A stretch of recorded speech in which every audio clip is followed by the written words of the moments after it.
Entonces la charla hoy es fármacos que salvan vidas, segunda parte, medicamentos en cuidado intensivo o unidades de alta complejidad. Me presento, soy Guillermo Mendoza, soy enfermero, administrador en salud y trabajé en el área asistencial alrededor de 14 años netamente en cuidado intensivo adulto, y eso de alguna forma me permite dar herramientas o tener herramientas claras por la experiencia del manejo de este tipo de medicamentos. Entonces vamos a iniciar. De los medicamentos que vamos a ver el día de hoy, entonces vamos a ver lo que es medicamentos que afectan el sistema cardiovascular. Vamos a ver primero lugar lo que es la amiodarona, mirrinone, vasopresina, levosimendan y el labetalol. Son medicamentos no tan frecuentes como los que vimos en la charla anterior, pero sí son muchos medicamentos que se ven en la unidad de cuidados intensivos o unidades de alta complejidad, unidades de cuidados especiales, servicios de urgencia, reanimación de urgencias, entre otros. Entremos a ver entonces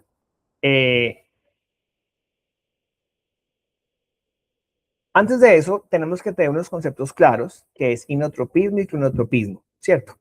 El inotropismo está relacionado directamente con la capacidad de contractibilidad del músculo cardíaco, ¿cierto? Hay unos medicamentos que tienen un efecto inotrópico positivo o inotrópico negativo. ¿Qué quiere decir eso? La facilidad o lo que permite a que el músculo miocárdico tenga la facilidad de contraerse. Cuando hablamos de efecto inotrópico positivo, quiere decir que aumenta la fuerza de contracción del músculo cardíaco, incrementa el gasto cardíaco, que lo vamos a ver más adelante como para recordar esos pequeños conceptos. Medicamentos claros que con efecto inotrópico positivo, milrinone, levosimendan y dobutamina. Ahora vamos a ver el efecto o los medicamentos o a qué se denomina cuando el medicamento es inotrópico negativo. Es cuando, por el contrario, disminuye o baja la fuerza de contracción miocárdica. Por ejemplo, aquellos medicamentos que lo que hacen es bajar la contractilidad del músculo cardíaco. Un ejemplo claro, los betabloqueadores, de los que vamos a ver el día de hoy, netamente el labetalol. Ahora vamos a ver el efecto o lo que se llama cronotropismo. Es un efecto que ya lo que hace es netamente aumentar o disminuir el ritmo o frecuencia cardíaca. Es diferente la contractilidad miocárdica a el ritmo cardíaco o a la frecuencia cardíaca.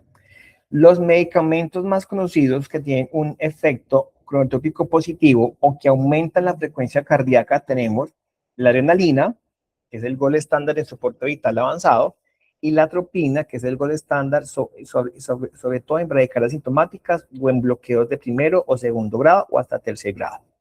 Y tenemos, por el contrario, los medicamentos que son inotrópicos negativos. Para eso tenemos aquellos medicamentos que bajan la frecuencia cardíaca. Claramente está establecido lo que es el labetalol y la amiodarona y hay uno que otro calcio antagonista, pero por el momento son los que vamos a ver el día de hoy. Entonces, definición de qué es el gasto cardíaco. Tener en cuenta que el gasto cardíaco está definido como, o la fórmula como tal se determina como volumen sistólico por frecuencia cardíaca. ¿Qué se denomina? Entonces, el concepto general de gasto cardíaco es la cantidad de sangre que el corazón bombea en un minuto. Es la cantidad de sangre que circula en nuestro cuerpo. Vamos a hacer la fórmula.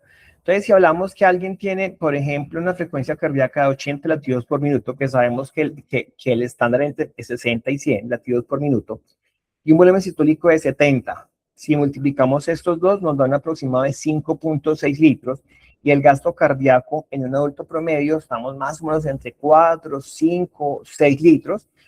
Hay bibliografía que habla hasta un poquito más, depende mucho de la superficie corporal de cada persona y si es hombre o es mujer, pero en promedio hablan de estándar entre 4 a 6 o 8 litros por minuto de gasto cardíaco. Entonces, el gasto cardíaco se ha afectado por tres tipos digamos, de características o tres condiciones. Uno, la precarga, que es la precarga. La precarga es la capacidad que tiene las fibras de los ventrículos en contraerse, ¿cierto? Es decir, para que se pueda llenar, para que tengamos un volumen de fin de diástole muy bien. Entonces, la capacidad que tenga como tal los grandes ventrículos antes de la contracción está determinada normalmente por la cantidad de sangre que llena a los ventrículos, ya sea el ventrículo izquierdo o el ventrículo derecho. La poscarga es otro factor que afecta directamente lo que es el gasto cardíaco.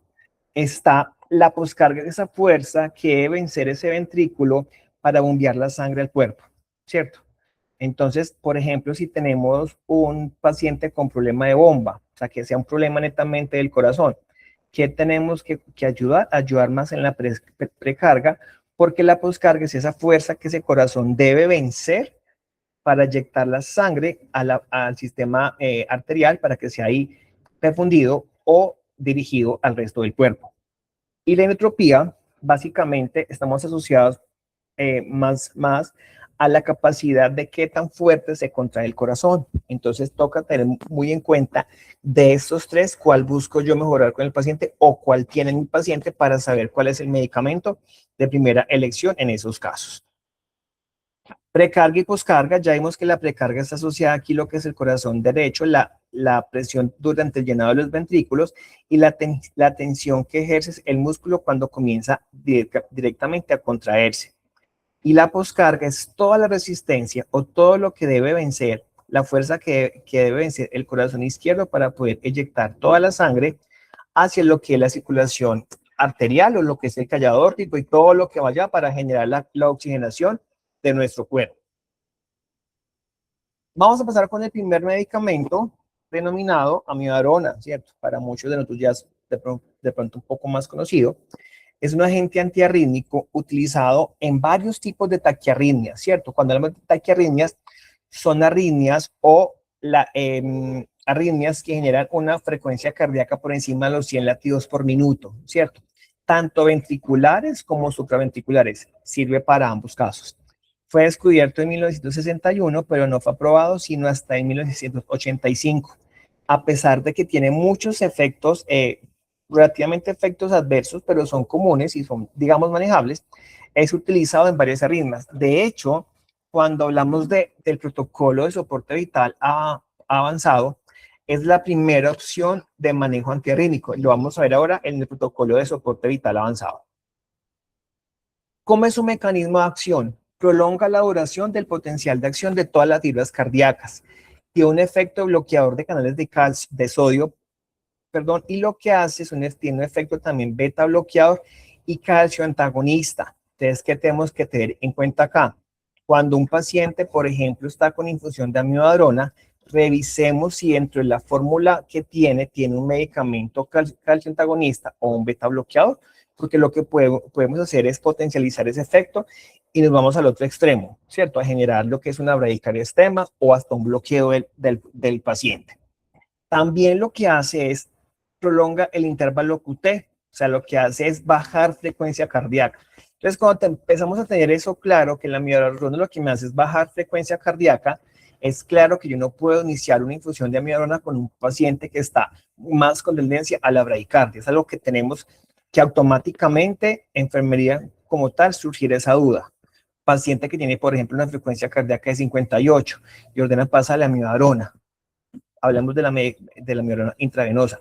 Es necesaria en ese momento, es confirmar la orden médica si efectivamente el paciente se beneficia de eso. También tiene un efecto hemodinámicamente, es vasodilatador periférico y coronario. Entonces, por eso en las taquiarritmias ayuda mucho la perfusión netamente coronaria. Su presentación viene en tabletas y viene en ampollas. La tableta es de 200 miligramos y viene en ampollas de 150 miligramos de 3 ml. ¿Cuándo está indicada? Si vamos a ver todas las indicaciones acá, son en taquiarritmias, quiere decir con frecuencias cardíacas por encima de 100 latidos por minuto, y eso es claro. 1, taquicardia ventricular, sobre todo en aquella taquicardia ventricular que el paciente tiene pulso y que se encuentra estable. Porque recuerden que puede ser una taquicardia ventricular sin pulso, se puede manejar, pero recuerden que es un ritmo de paro que se tiene que hacer. Primero, es mucho más conveniente hacer la desfibrilación, ¿cierto? La primera línea de elección es cuando hablamos de la taquicardia ventricular del paciente que tiene pulso y que se encuentra estable, o aquel como primera medida. Segundo caso, en la parte de fibrilación ventricular. En fibrilación ventricular, normalmente ustedes saben que esa fibrilación ventricular es un ritmo de paro, el cual, al ser un ritmo de paro desfibrilable, el paciente se beneficia mucho más de la descarga que del medicamento. pero después ya vamos a explicar en qué momento iría en el momento del paro, en qué momento arrancaríamos con el bolo de amiodarona, ¿cierto? Cuando hablamos de fibrilación no fibrilar auricular, también sería una indicación iniciar amiodarona, sobre todo en aquellos pacientes que se encuentran estables y que me da chance a la preparación y al medicamento. Si el paciente se encuentra inestable, no sería la primera elección. Ya toca mirar ahí si en ese caso no hacemos medicamentos, sino hacemos una cardioversión netamente eléctrica y no farmacológica. Y también cuando tenemos taquiarritmias supraventriculares refractarias o que son resistentes a otro tipo de medicamentos. Ahí podemos colocar lo que es la amiodarona. ¿Cómo se prepara? Normalmente se preparan 450 miligramos, es decir, 3 ampollas, hasta 250. Sí se recomienda que sean dextrosa al 5% para tener una concentración de 1.8 miligramos por mililitro. Cuando hablamos de dosis de carga, normalmente se pone 150 miligramos y ya se pone dosis de mantenimiento a 1 miligramo por minuto, normalmente por 6 horas, y luego la dosificación va a la mitad por 18 horas más. Quiere decir que esa dosis de mantenimiento, la indicación sería por 24 horas. Cuando estamos hablando de un paciente que está intraparo, o sea, ¿cómo se utiliza la amiodarona intraparo? Cuando es un ritmo de paro desfibrilable, la dosificación va después de la tercera descarga. Iniciamos con bolo de impregnación de 300 miligramos y posteriormente de 3 a 5 minutos, si el paciente sigue en paro, vamos a administrar una segunda ampolla solita, quiere decir solamente 150 miligramos. Entonces, en un paciente que esté en paro, si el paciente, la dosificación máxima que va a requerir de amiodarona sería entonces 450 miligramos. 300 miligramos que se pasan de forma inmediata en bolo después de la tercera descarga y 150 miligramos posteriores, más o menos 3 a 5 minutos posteriores a esa primera dosificación, ¿cierto? Si el paciente por algún motivo tuvo una o dos descargas, quiere decir tuvo un ritmo de paro desfibrilable, después del paro, si sale del paro, se recomienda hacer primero una impregnación, que serían 300 miligramos de amiodarona, pero normalmente 150 miligramos de amiodarona para impregnar el paciente y posteriormente la mezcla que se encuentra aquí, que son las 3 ampollas que hablamos posteriormente. Efectos adversos, y hay que tener mucho cuidado con esto. Recuerden que en unidades de alta complejidad, el personal de enfermería debe estar altamente capacitado porque no tiene que cualquier cambio del paciente, obviamente se debe informar al médico, pero muchas veces hay que tomar decisiones de forma inmediata. Efectos adversos puede causar hipotensión.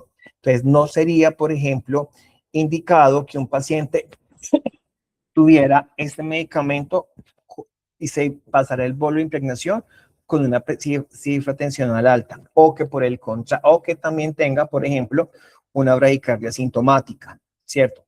También se ha visto que puede agravar lo que son las taquicardias ventriculares, conocidas como puntas torcidas o tonsorial points, entre un 2 a 3%, que es un tipo de taquicardia ventricular polimórfica. Entonces, aquí vemos lo de cuidado de enfermería, ¿cierto? Entonces, obviamente el paciente debe estar monitorizado, ¿ya? Por eso son en unidades de alta complejidad o mediana complejidad. Debemos sobre todo vigilar que la frecuencia cardíaca no se nos vaya a bajar, ¿cierto? Vigilar bradicardia, si se pone muy bradicárdico el paciente. Perdón, preguntar al médico a ver si ajustamos la dosificación. Vigilar hipotensión y obviamente debe estar por bomba de infusión porque debe ser una medida exacta. Precauciones, les decía que normalmente tiene un riesgo de generar unas puntas torcidas entre el 2 a 3%, evitar mezcla con medicamentos incompatibles y riesgo de flebitis en vía periférica. Entonces, hay un riesgo grande de generar lo que es flebitis química secundaria al medicamento de la amiodarona. Entonces, hay que tener mucho cuidado y vigilancia estrecha en el acceso venoso que tiene mi paciente cuando recibe infusión de amiodarona. Segundo medicamento el que vamos a ver hoy se llama milrinone. Es un medicamento cuya función específicamente es inhibir la fosfodiesterasa de uso frecuente en ciertas enfermedades cardíacas. Lo que hace es aumentar concentraciones intracelulares de calcio mejora mucho lo que dicen sí entonces la contracción muscular cardíaca y por eso tiene sus efectos inotrópicos positivos, quiere decir aumenta lo que es la contractilidad miocárdica, no tiene implicación sobre el ritmo cardíaco y puede en ocasiones bajar cifras tensionales, quiere decir bajar presión arterial o generar lo que es hipotensión. Es un inotrópico, pero tiene propiedades vasodilatadoras, quiere decir dilata vasos y por eso es que puede generar hipotensión. ¿Cuándo está indicado el mirrinone? El mirrinone está indicado en insuficiencia cardíaca terminal por corto tiempo, cuando es refractaria o resistente a otro tipo de inotrópicos o en pacientes que tienen algún tipo de preparación o que están programados para cirugías de corazón, sobre todo tipo de trasplante del corazón. También indicadas en un shock cardiogénico, en falla cardíaca aguda, cuando el paciente tiene bajo gasto cardíaco o cuando tiene hipertensión pulmonar o cuando tiene una o varias de esas situaciones. Presentación de este mirrinone, viene una ampolla, un frasco vial de 10 miligramos por 10 mililitros, como es uno de los protocolos establecidos para poderla preparar. La ampolla se lleva a 100 ml de dextrosa al 5% hasta una concentración final de 100 microgramos por mililitro. La dosificación normalmente se establece que son 50 microgramos por kilo del paciente. Se da un bolo inicial que más o menos dura entre 5 a 10 minutos aproximadamente. Y posteriormente se titula entre 0.37 o 0.75 microgramo kilo minuto, la cual yo puedo ir titulando de acuerdo a qué, a la frecuencia cardíaca del paciente. Si se me baja mucho la frecuencia cardíaca, puedo irme a la dosificación mínima y empezar a titularla de acuerdo a la respuesta del paciente a este tratamiento. Efectos adversos, entonces, puede que cause isquemia miocárdica, puede que cause hipotensión. Entonces ya vamos viendo, los cuidados de enfermería se van enfocando hacia esos efectos adversos o hacia esos efectos no deseados. Y me puede también en su momento llegar a causar, en cierta bibliografía han mencionado que tiene un riesgo general taquicardia ventricular sostenida. Entonces hay que vigilar mucho el ritmo cardíaco del paciente y las cifras tensionales del mismo. Entonces hablamos de cuidados de enfermería. Entonces, monitorizar presión arterial, monitorizar lo que es el paciente está realmente monitorizado, trazo electrocardiográfico para revisar qué tanto se puede bajar la frecuencia cardíaca, vigilar aparición de una arritmia cardíaca, vigilar diuresis. ¿Por qué? Porque lo que buscamos con esto es en un paciente, por ejemplo, ya dimos que la indicación puede ser una falla cardíaca, ¿cierto? Y si el paciente, por ejemplo, tiene un síndrome cardiorrenal, lo que estamos generando es que probablemente el paciente con este medicamento o por su patología de base puede generar una falla renal. Entonces, por eso hay que vigilar mucho la diuresis.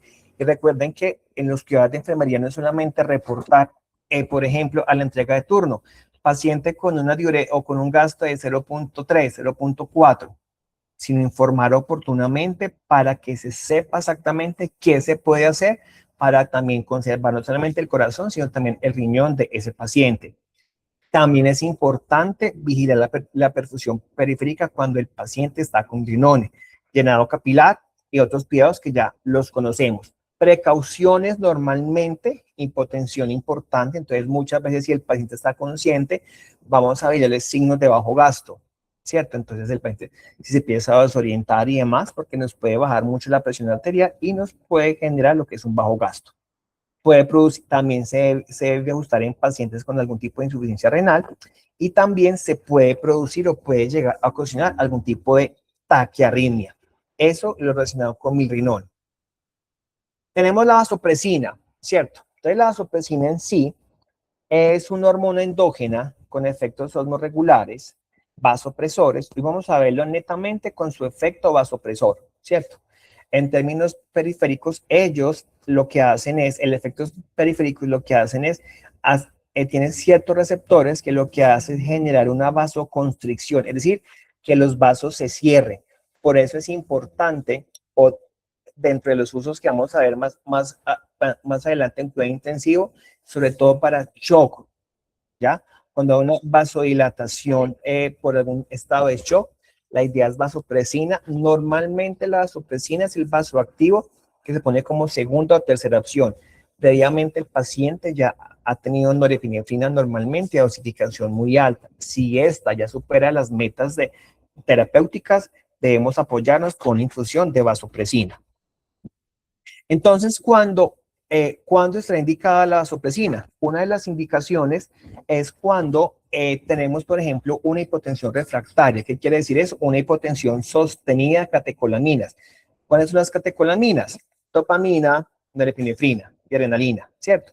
Asociadas normalmente a un shock séptico, sobre todo en pacientes adultos mayores de 18 años. Se considera también que la hipotensión es refractaria a las catecolaminas cuando no repone o no se puede ayudar con volemia, que es lo primero que toca hacer, es decir, colocar a ese paciente líquidos para mejorar cifras tensionales, o cuando ya se le ha puesto previamente una catecolamina, dopamina, norepinefrina. Y si no ha mejorado con eso, ya sería una indicación para colocar vasopresina. Presentación de la vasopresina viene de 20 unidades en un ml.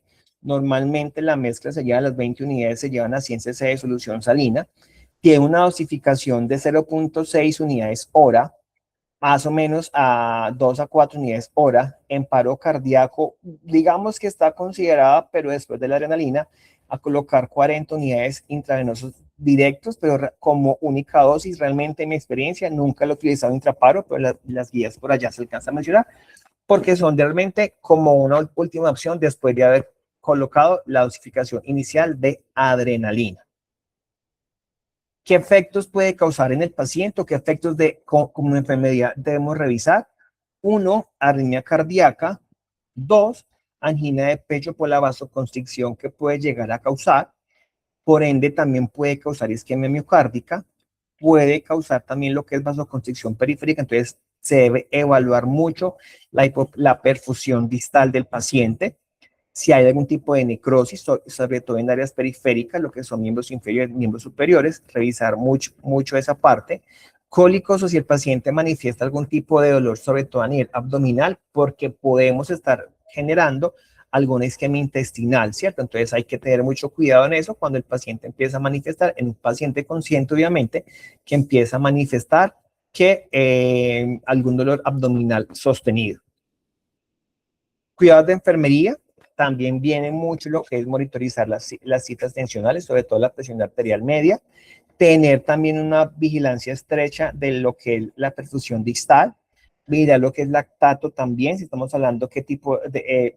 ustedes saben que el lactato se incrementa en la etapa inicial del shock, para saber en qué tanto se está resolviendo el shock. Vigilar diuresis específicamente también para revisar el estado de shock del paciente. ¿Qué precauciones se deben tener entonces? ¿O qué me puede llegar a causar? Isquemia en dedos, isquemia digital, ya sea miembros superiores o miembros inferiores. Isquemia mesentérica, por eso les decía a ustedes revisar que el paciente, digamos, si está despierto y consciente, no empieza a manifestar dolores abdominales que antes no había manifestado, porque puede estar cursando con una isquemia mesentérica, y se puede causar necrosis por extravasación. Entonces hay que revisar mucho por qué acceso venoso se le está colocando. Normalmente la vasopresina está indicada en colocar con catéter venoso central, no por vía periférica. El eosimendán, el hemos visto el día de hoy, se denomina un sensibilizador de calcio o un estimulante cardíaco que potencia lo que es la sensibilidad de los canales de calcio. Lo que hace es aumenta la contracción sin alterar lo que es la relación ventricular. Entonces se utiliza mucho en fallas cardíacas también. Abre a su vez lo que son los canales de potasio sensibles al ATP, y en pacientes con falla cardíaca mejora lo que es el inotropismo, que ya recordemos que es lo que es la capacidad del corazón de aumentar contractilidad miocárdica.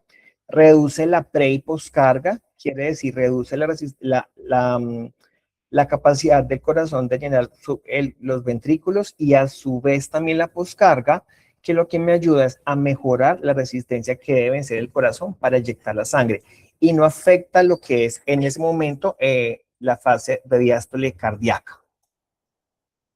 ¿Cuándo está indicada entonces? Está indicada el levosimendan en descompensación aguda, severa insuficiencia cardíaca crónica, en pacientes donde el tratamiento convencional no es suficiente, entonces donde se considera donde, digamos, hay otro tipo de medicamentos que no han funcionado muy bien. Normalmente en un paciente con falla cardíaca, en soporte vasopresor se utiliza en primera instancia la dobutamina, pero cuando esta no es tan efectiva, empezamos o revisamos el uso del levosimendan. La ampolla viene de 12.5 miligramos en 5 mililitros y la mezcla es esta. Este tiene una característica que es un color naranja, más o menos. Se diluye la ampolla, en, no decía, se completa como tal los 500 cc de dextrosa 5%, bolo inicial de 0.05 a 0.2 microgramo por kilo minuto, no se utiliza bolo y normalmente se utiliza solamente por 24 horas, ¿ya? No se repite una segunda mezcla. Ya sea que el médico ordene una segunda mezcla, pero normalmente no es lo indicado que los cimentan se ponga más de una vez, al menos seguida. Ya, entonces se pone un bolo y se pone por 24 horas, no se repite mezcla, y es un medicamento que ustedes van a ver y el líquido se torna naranja, o sea, el medicamento como tal es un medicamento naranja, no es oxidado, el medicamento es así, pero normalmente es una dosificación única, quiere decir 24 horas y pare de contar. Advertencias y recomendaciones del levosimendan. 1. En enfermedad cardiovascular isquémica, cuando hay taquicardia o fibrilación auricular con respuesta ventricular rápida o arritmias potencialmente mortales. También se ayuda o hay que tener mucha precaución cuando hablamos de un paciente con una isquemia coronaria, con alargamiento del QT, independientemente de la causa que lo está llevando a eso, una falla cardíaca después de una cirugía o algún tipo de intervención quirúrgica o un fallo cardíaco después o en espera de un trasplante cardíaco, y en concentraciones séricas bajas de potasio se debe monitorizar durante el tratamiento los niveles de potasio porque recuerden que tiene implicación sobre ese electrolito. Y finalmente tenemos lo que es el abetalol. El abetalol ya es el otro lado, que es llamado los medicamentos beta bloqueadores, que a su función principal, ¿cuál es? Relajar vasos sanguíneos, y lo que hace es un efecto cronotópico negativo, quiere decir ayuda a desacelerar o a bajar lo que es el ritmo cardíaco, ¿ya? Para mejorar mucho el flujo sanguíneo y disminuir presión arterial. Entonces, ayuda a bajar cifras tensionales y ayuda a bajar frecuencia cardíaca. Disminuye la presión sanguínea porque lo que hace es bloquear receptores alfa-adrenérgicos arteriales periféricos, y normalmente lo que hace es proteger el corazón de una respuesta simpática refleja. Palabras más, palabras menos, es un efecto beta bloqueador, quiere decir baja frecuencia cardíaca. ¿Ya? Entonces, normalmente dentro de las indicaciones, pues es algún tipo de taquiarritmia. También cuando tiene efectos sobre cifras tensionales muy elevadas. Está indicado en hipertensión grave inducida por el embarazo, una preeclampsia, eclampsia, síndrome de HEP y demás, que está hipertensa la embarazada, se está indicado el abetalol.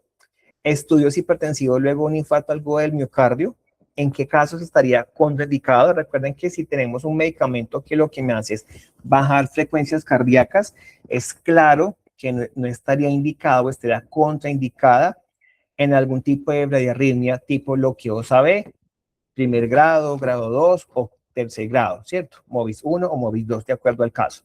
Cuando hay un shock cardiogénico también y otros estados asociados a hipotensión prolongada y grave, porque recuerden que esto lo que me hace es bajar mucho más las cifras tensionales. Cuando hay una bradicardia grave, asma o historia de obstrucción de vías aéreas, tampoco estaría indicada lo que es el abetalol. Y la presentación de este es una ampolla de 100 miligramos en 20 mililitros. Normalmente la mezcla se lleva la ampolla 100, se pone entonces los 20 ml de solución de labetalol en 80 cc de solución salina para tener una mezcla de 100 miligramos en 100 mililitros, y la dosificación normalmente es 2 miligramos por minuto en infusión. Si se usan bolos, los bolos normalmente se ponen de 0.25 miligramos por kilo. En inyección lenta se pasan más o menos en un intervalo de 2 o 3 minutos, y se puede repetir el bolo a los 10 minutos. Normalmente estos bolos se ponen cuando las cifras tensionales no se han regulado de forma adecuada. Aquí es cuando necesitamos empezar a trabajar. Si el paciente requiere, pese a que está la infusión puesta, de pronto pasarle un bolo de rescate para ayudar a regular esas cifras tensionales. Pero obviamente, perdón acá, obviamente con cifras tensionales siempre y cuando el paciente no esté bradicárdico, porque si está bradicárdico, pues realmente no sería indicado pasarle bolos de labetalol y mirar otra estrategia, otra opción terapéutica con el paciente.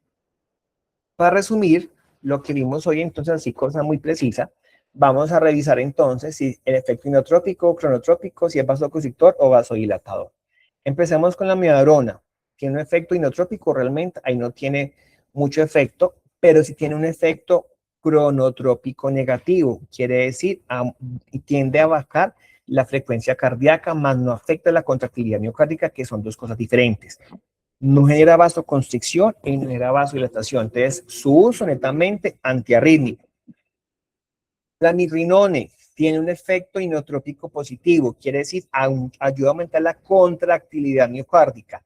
En el cronotropismo, lo que quiere decir frecuencia cardíaca, tiene un efecto levemente positivo. No genera vasoconstricción, porque recuerden que si genera vasoconstricción, nos incrementa es la poscarga y no es la indicación para el caso. Por el contrario, si genera lo que es vasodilatación, que es lo que me ayuda a disminuir la poscarga o resistencia que deben ser el corazón para inyectar la sangre al resto del cuerpo. La vasopresina no tiene efecto ni neotrópico ni cronotrópico, quiere decir no afecta lo que es la contractilidad miocárdica y la frecuencia cardíaca. Sí tiene un efecto vasoconstrictor importante, por eso es importante revisarle al paciente la perfusión distal y no es vasodilatador. El levosimendan, por su lado, si es inotrópico positivo, es muy parecido al efecto de la milrinone. Es un efecto levemente positivo, entonces levemente aumenta frecuencia cardíaca, pero sí es muy positivo a la contractilidad miocárdica. No tiene efecto vasoconstrictor y sí tiene un efecto vasodilatador o de relación para no llegarle a causar más trabajo al corazón. Y finalmente tenemos el labetalol, que tiene como tal un efecto inotrópico, entonces quiere decir baja contractilidad miocárdica, baja frecuencia cardíaca, no tiene un efecto vasoconstrictor, por el contrario, tiene un efecto vasodilatador leve, pero ayuda para eso. O sea, la finalidad de eso es generar vasodilatación, bajar frecuencia cardíaca y regular cifras tensionales o bajar cifras tensionales. Antes ya para finalizar, antes de definir, pues igual es una tarea netamente médica, pues nosotros debemos, como personal de enfermería, saber responder 4 preguntas, ¿cierto? Antes de iniciar cualquier tipo de soporte vasoactivo o inotrópico al paciente. De entender cómo está el gasto cardíaco del paciente, si está alto, si está bajo, cómo están las cifras tensionales del paciente, cómo está la frecuencia cardíaca y saber el paciente, al saber cuál es su problema principal, cuál sería lo que el paciente necesita prioritariamente en ese momento. Necesita más contracción, más frecuencia cardíaca o más tono muscular. Saber qué efecto le voy a utilizar al paciente. Entonces lo que hablamos es, voy a trabajarle en la precarga, en la poscarga o en la contractilidad del paciente. Esas son las preguntas que nos debemos evaluar antes de iniciar cualquier tipo de soporte vasoactivo, ¿ya? Normalmente cuando iniciamos soporte inotrópico positivo o vasoactivo, pues no lo vimos el día de hoy, pero sí hay que, si no está contraindicado, el paciente se empieza a retar con líquidos antes de pensar, por ejemplo, en iniciar un soporte vasoconstrictor como la dopamina o la norepinefrina.